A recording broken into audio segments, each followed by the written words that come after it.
सभी शिव भक्तों को मेरा प्रणाम। आज मैं आपको प्रदोष व्रत कथा सुनाने जा रही हूँ। स्कंद पुराण में वर्णित एक कथा के अनुसार पूर्व काल में विक्रम नगर नामक एक नगरी में एक ब्राह्मण परिवार निवास करता था। उस परिवार के मुखिया की अचानक मृत्यु हो गई। ब्राह्मण की मृत्यु के पश्चात ब्राह्मणी भिक्षा मांगकर अपने परिवार का पालन पोषण करने लगी। उसका एक बेटा था जिसके साथ वो भिक्षा मांगने जाया करती थी और शाम में भिक्षा मांगकर वापस लौट आती थी।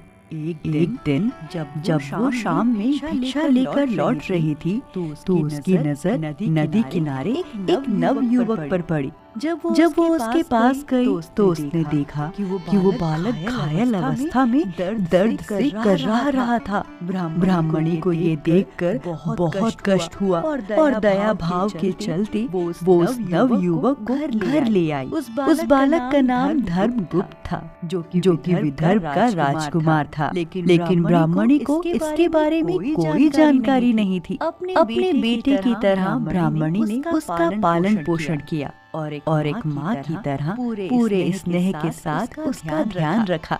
इसी तरह परिवार में तीनों का समय व्यतीत होने लगा। कुछ समय पश्चात ब्राह्मणी दोनों बालकों के साथ मंदिर गई। वहाँ उनकी भेंट ऋषि शांडिल्य से हुई। ऋषि शांडिल्य ने ब्राह्मणी को बताया कि जो बालक उन्हें मिला है वो विदर्भ देश के राजकुमार हैं। उन्होंने आगे धर्मगुप्त के अतीत के बारे में बताते हुए कहा कि शत्रुओं की सेना ने उसके राज्य पर आक्रमण कर दिया था और इस युद्ध में उसके पिताजी वीरगति को प्राप्त हो गए थे। उनकी माताजी भी शोक में स्वर्ग लोक सिधार गई। इसके बाद शत्रु सैनिकों ने धर्मगुप्त को राज्य से बाहर निकाल दिया। राजकुमार धर्मगुप्त की ये दुखद कहानी सुनकर ब्राह्मणी बहुत उदास हुई। ऋषि शांडिल्य ने ब्राह्मणी के कष्टों को देखते हुए उसे प्रदोष व्रत करने की सलाह दी। ऋषि की आज्ञा से दोनों बालकों ने भी अपनी माँ के साथ शिव जी की आराधना और प्रदोष व्रत करना शुरू कर दिया। कुछ दिन बाद दोनों बालक वन में घूम रहे थे। तभी उन्हें कुछ गंधर्व कन्याएं नजर आईं।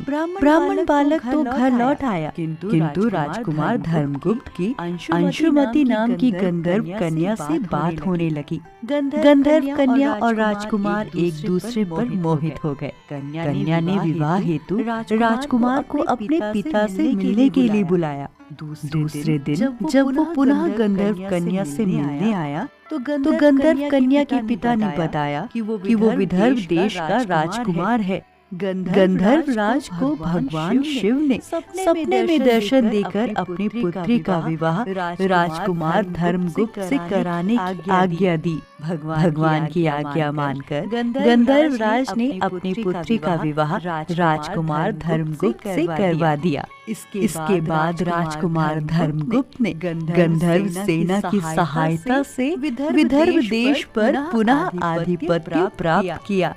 राजकुमार ने ब्राह्मणी के पुत्र को अपनी सेना का प्रधानमंत्री नियुक्त किया। इस प्रकार प्रदोष व्रत करने के फलस्वरूप अंततः उन तीनों लोगों के सभी कष्ट दूर हो गए। कथा सुनने वाले सभी भक्तजनों पर भगवान शिव की कृपा सदैव बनी रहे।